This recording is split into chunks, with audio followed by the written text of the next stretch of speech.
السلام علیکم ورحمۃ اللہ وبرکاتہ۔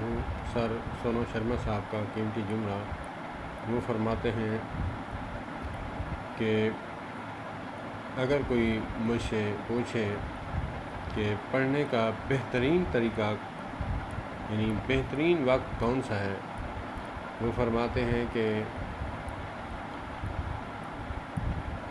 6 اور 8 کے درمیان۔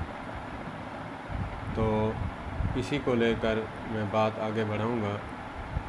ہمارا جو اسلام ہے وہ بھی یہی بات کہتا ہے کہ اگرچہ کوئی چیز بھی یاد کرنی ہے یا مغفرت مانگنی ہے، فجر کی نماز کے بعد بہت ہی اچھا اور بیسٹ موقع ہے۔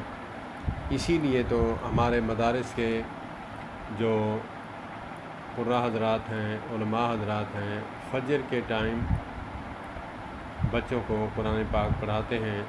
ویسے تو شام کو بھی پڑھاتے ہیں، وہی صبح کا پڑھا ہوا شام کو سناتے ہیں۔ تو کیونکہ وہ حفظ کرتے ہیں، قرآن پاک حفظ کرنا کوئی ایسا چھوٹا کام نہیں ہے۔ تو 6 سے 7 سال کے بچے، 8 سال 10 سال کے بچے قرآن پاک حفظ کرتے ہیں۔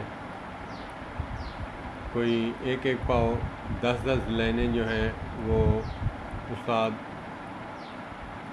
اساتذہ کرام فجر کے ٹائم وہ پڑھا دیتے ہیں، اور شام کو مغرب سے پہلے عصر کے بعد وہ سن لیتے ہیں۔